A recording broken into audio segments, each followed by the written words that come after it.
মুসিবতে সদা সর্বদা আবু তালেব আমার প্রিয় নবী আকরাম সাল্লাল্লাহু আলাইহি ওয়াসাল্লামকে সহযোগিতা করেছেন, বিভিন্ন সময় সাহায্য করেছেন।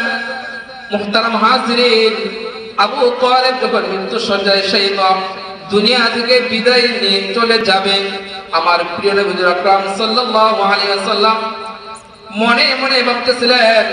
আমার চাচা মাথার কাছে গিয়ে বসলেন, ইয়া বললেন, ইয়া আম্মি, হে আমার চাচা, আপনি বলুন কুলু লা ইলাহা ইল্লাল্লাহু তুফলিহুন। চাচাকে যখন বারবার ফিরাফিরি করতেছিলেন লা ইলাহা ইল্লাল্লাহ বলার জন্য, আল্লাহ ছাড়া কোনো মাবুদ নাই, কারণ রাসূলুল্লাহ সাল্লাল্লাহু আলাইহি ওয়াসাল্লাম বলেছেন, মান ক্বালা লা ইলাহা ইল্লাল্লাহ দাখালাল জান্নাহ। আমার প্রিয় নবী আকরাম সাল্লাল্লাহু আলাইহি ওয়াসাল্লাম যাতে চাচা জাহান্নামে না যায়, চাচা যাতে মুসলমান হয়ে দুনিয়ার মায়া ত্যাগ করে, সেই জন্য বারবার ফিরাফিরি করতেছিলেন। আমার প্রিয় নবী আকরাম সাল্লাল্লাহু আলাইহি ওয়াসাল্লাম এবং চাচার দৃশ্য আল্লাহ রাব্বুল আলামিন দেখতেছিলেন। আল্লাহ রাব্বুল আলামিন ইব্রাহিম আলাইহিস সালাতু ওয়াস সালামকে তখন এই আয়াত দিয়ে দুনিয়ার মধ্যে প্রেরণ করলেন, যাও এটা মুহাম্মদ সাল্লাল্লাহু আলাইহি ওয়াসাল্লামকে আমার বন্ধুকে শুনিয়ে দাও। ইন্নাকা লা তাহদি মান আহবাবতা ওয়ালাকিন্নাল্লাহা ইয়াহদি মান ইয়াশা। ইব্রাহিম আলাইহিস সালাতু ওয়াস সালাম আমার প্রিয় নবী আকরাম সাল্লাল্লাহু আলাইহি ওয়াসাল্লামকে এসে এই আয়াতটা তেলাওয়াত করে শুনিয়ে দিলেন। ইন্নাকা লা তাহদি মান আহবাবতা, হে নবী, আপনি যাকে চান তাকে হেদায়েত দিতে পারবেন না, ওয়ালাকিন্নাল্লাহা ইয়াহদি মান ইয়াশা। রব্বে করিম আল্লাহ তাআলা যাকে চান তাকে হেদায়েত দিবেন। সুবহানাল্লাহ বিহামদিহি।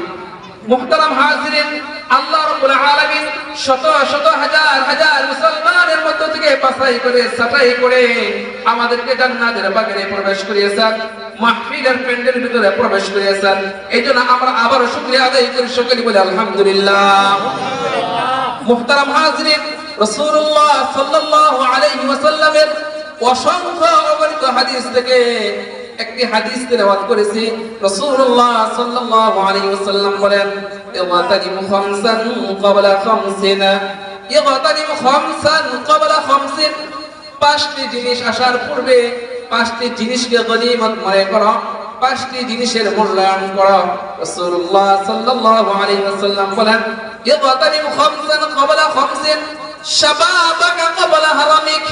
এক নাম্বার রাসূলুল্লাহ সাল্লাল্লাহু আলাইহি ওয়াসাল্লাম বলেন, শাবাবাকা ক্বাবলা হারামিক, বৃদ্ধ হওয়ার পূর্বে যৌবনকে গনিমত মনে করো, বৃদ্ধ হওয়ার পূর্বে যৌবনকে গনিমত মনে করো। কারণ মানুষ যখন বৃদ্ধ হয়ে যায় তার অঙ্গ প্রত্যঙ্গ আস্তে আস্তে দুর্বল হয়ে যায়, যা মন চায় তা করতে পারে না, কাউকে মারতে চাইলেও মারতে পারে না, কাউকে গালি দিতে চাইলে ওরকম ভাবে গালি দিতে পারে না, কারণ শরীরের বল কমে যায়, শরীরের শক্তি কমে যায়। মুহতারাম হাজিরিন, আমার প্রিয় নবী আকরাম সাল্লাল্লাহু আলাইহি ওয়াসাল্লাম বলেছেন, শাবাবাকা ক্বাবলা হারামিক, বৃদ্ধ হওয়ার পূর্বে যৌবনকে গনিমত মনে করো। কারণ যৌবনের ইবাদত আল্লাহ তাআলার কাছে অনেক অনেক প্রিয়। কারণ যখন যুবক নামাজ পড়ে তার রুকু ঠিকমতো হচ্ছে, সাজদা ঠিকমতো হয়, নামাজের মধ্যে কোন সূরার পর কোন সূরা পড়বে তার জেহেনের মধ্যে থাকে। আর কিন্তু এক রুকু করেছে নাকি দুই রুকু করেছে সেটা সে জানে না, কোন সূরা পড়েছে, সূরাতুল ফাতিহা পড়েছে কি পড়েছে না সেটা সে জানে না, এক রাকাত পড়লো নাকি দুই রাকাত পড়লো তার মধ্যে সন্দেহ।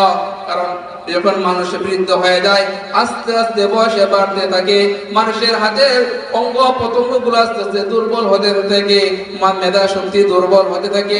এই জন্য আমার রাসূল সাল্লাল্লাহু আলাইহি ওয়াসাল্লাম বলেন, শাবাবাকা ক্বাবলা হারামিক, বৃদ্ধ হওয়ার পূর্বে যৌবনকে গনিমত মনে করো।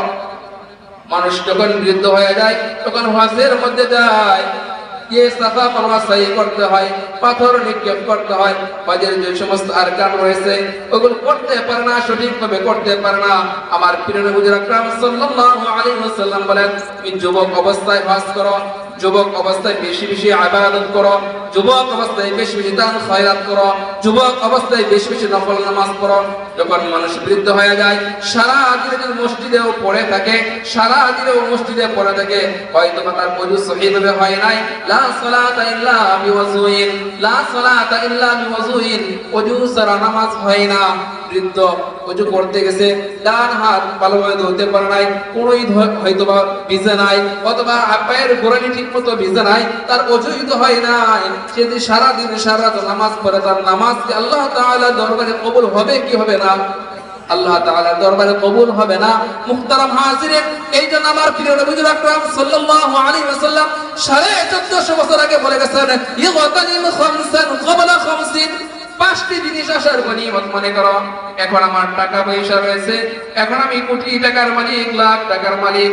এখন যদি আমি মনে করি আমার আরো টাকা হোক, এরপর দান খয়রাত করব, এরপর মসজিদ নির্মাণ করব, এরপর মাদ্রাসা নির্মাণ করব, এরপর ঈদগাহের জন্য জমি দিব। মুহতারাম হাজিরিন, সকাল বেলার বাদশা, বিকাল বেলা ফকির। আমাদের চোখের সামনে কত মানুষ এরকম সকালে বাদশা, বিকালে ফকির হয়ে যাচ্ছে। এই জন্য আমার প্রিয় নবী আকরাম সাল্লাল্লাহু আলাইহি ওয়াসাল্লাম বলেছেন, ওয়াগিনাকা ক্বাবলা ফাকরিক, ওয়াগিনাকা ক্বাবলা ফাকরিক। তুমি দরিদ্র হওয়ার পূর্বে ধনাত্মকে গনিমত মনে করো। আমার এখন টাকা পয়সা রয়েছে, আমি দান খয়রাত করব, মসজিদ মাদ্রাসায় দান খয়রাত করব, ঈদগাহে জমি দেব, রাস্তা নির্মাণ করে দেব, কালভার্ট নির্মাণ করে দেব, এটা সাদকায়ে জারিয়া। আমার প্রিয় নবী আকরাম সাল্লাল্লাহু আলাইহি ওয়াসাল্লাম 3 নম্বরে বলেন, ওয়া শাবাবাকা ক্বাবলা হারামিক, ওয়া গিনাকা ক্বাবলা ফাকরিক, ওয়া সিহহাতাকা ক্বাবলা সুকমিক। আমার প্রিয় নবী আকরাম সাল্লাল্লাহু আলাইহি ওয়াসাল্লাম বলেন, অসুস্থ হওয়ার পূর্বে সুস্থতাকে গনিমত মনে করো। যখন তুমি অসুস্থ, হসপিটালে শুয়ে শুয়ে মনে করো, আল্লাহ তাআলা যদি আমাকে সুস্থ করতেন, আমি বাড়ি থেকে 5 ওয়াক্ত নামাজ ছাড়তাম না, 5 ওয়াক্ত নামাজ জামাত সহিত আদায় করতাম, আমি দান খয়রাত করতাম, আমি জিকির আজকার করতাম, আমি নফল নামাজ পড়তাম, আমি তাহাজ্জুদ করতাম। মুহতারাম হাজিরিন, যখন মানুষ অসুস্থ হয়ে যায়, হসপিটালে শুয়ে থাকে কিংবা বাড়িতে শুয়ে থাকে, মারাত্মক অসুস্থ হয়ে যায়, কত ধরনের নিয়ত করে, বাড়ি থেকে আমার জমিগুলো অক্ষ করে দেব মসজিদের জন্য, মাদ্রাসার জন্য, আমার যত টাকা রয়েছে অর্ধেক টাকা মাদ্রাসায় দান করে দেব, অনেক অনেক নিয়ত করে। মুহতারাম হাজিরিন, আমার প্রিয় নবী আকরাম সাল্লাল্লাহু আলাইহি ওয়াসাল্লাম তাই তো 1750 বছর আগে বলে গেছেন, ওয়াসিহাতাকা ক্বাবলা সুকমিক, অসুস্থ হওয়ার পূর্বে সুস্থতাকে গনিমত মনে করো, সুস্থতাকে কাজে লাগাও। এখন আমি সুস্থ রয়েছি, বেশি বেশি নফল নামাজ পড়ব, বেশি বেশি কোরআন কারীমের তিলাওয়াত করব, বেশি বেশি জিকির আজকার করব।